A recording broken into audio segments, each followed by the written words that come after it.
Ya, dan kita sudah terhubung dengan salah satu rekan almarhum yang juga penyiar radio Gofar Hilman. Beberapa waktu yang lalu, Gofar pernah berkolaborasi dengan Didi Kempot dalam acara di akun YouTube miliknya, Ngobam Bareng Didi Kempot. Selamat pagi, Gofar. Kami turut berduka atas meninggalnya Didi Kempot. Bisa Anda ceritakan kapan terakhir Anda bertemu dengan Didi Kempot? Halo, selamat pagi.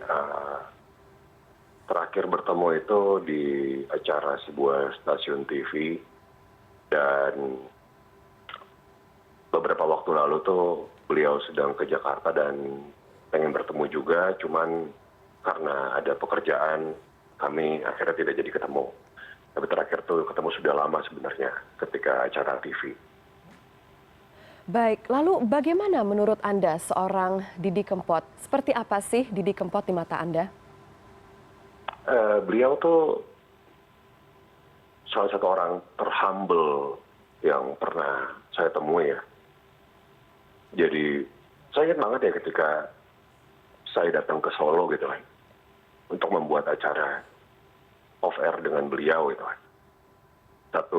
Satu kata, satu kalimat yang saya ingat tuh sampai sekarang kayak, Mas Gofar kan, ini lucu sih, Mas Gofar kan artis ibu kota, dia bilang ke saya tuh artis ibu kota. Ngapain datang ke Solo nemuin penyanyi desa seperti saya. Baik. Yang saya salut adalah dia tidak tahu. Beliau tidak tahu kalau beliau tuh legend. Beliau tidak sadar. Makanya saya melihat tuh Mas Didi itu orang yang paling humble yang pernah saya temui sih.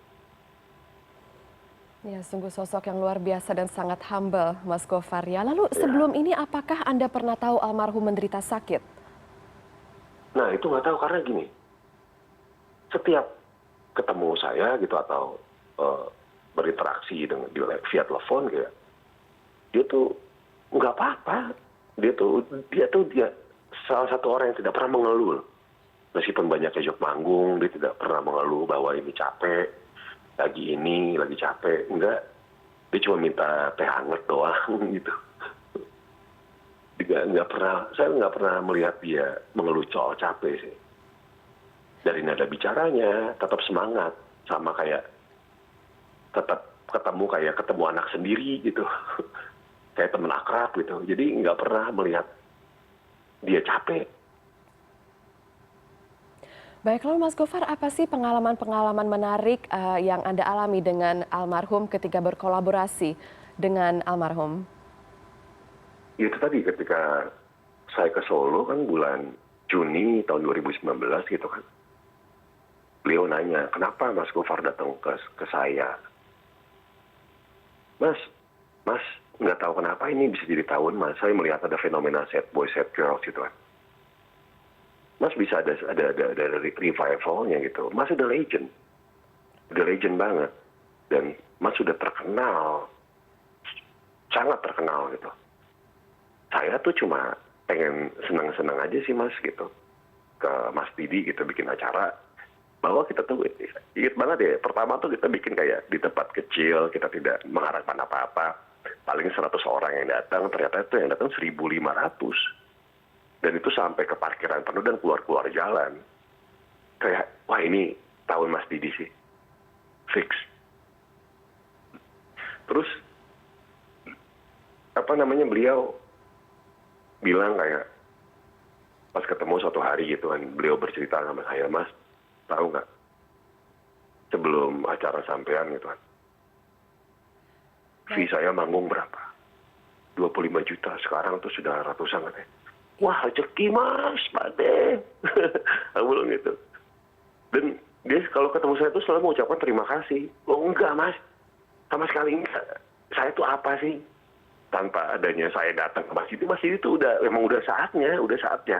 Seperti ini itu udah rezeki Mas Didi gitu. Saya emang nggak ada apa-apanya Mas, bukan seseorang yang berjasa, enggak sama sekali. Kita cuma seneng-seneng kemarin bikin. Nah yang lucunya tuh kemarin Mas Didi telepon Om Blontang Solo kan, ngobrol tepatnya sih. Dia bilang katanya kangen Mas Gofar. Aku kangen Mas Gofar. Kita harus bikin sesuatu lagi yuk Mas Gofar. Dan itu tidak pernah terlaksana sih sampai sekarang akhirnya. Lalu ketika itu mengapa Anda memilih Didi Kempot dalam acara Anda? Itulah dia, Saya melihat di fenomena di sosial media gitu kan, ketika dia manggung ada rame banget gitu. Tapi di depan tuh kayak ada fans-fans militan dan anak muda semua gitu kan. Terus kok ini fenomena menarik nih. Jujur saya tahu cuma 2 lagu dari ratusan lagu beliau. Tapi entah kenapa saya memberanikan diri untuk pergi ke Solo gitu. Dengan dibantu dengan Rumah Blogger Solo, Rumah Blogger Indonesia gitu kan. Om Lontang, ada Barcelona Braille, ada Bukio. Mereka yang berjasa ngebantu saya gitu kan. Saya juga nyewa band keroncong itu pakai duit saya sendiri. Dan kayak pengen senang-senang sih intinya, nggak ada mengharapkan apa-apa. Dan nggak tahu kenapa harus Mas Didi gitu. Tapi emang beliau tuh legend, udah legend. Gitu sih. Baik, Mas Gofar, kami tentu di sini dari semua member di CNN Indonesia ini sangat berduka ya atas meninggalnya Didi Kempot. Mas Gofar, terima kasih atas waktunya bersama kami di CNN Indonesia. Terima kasih.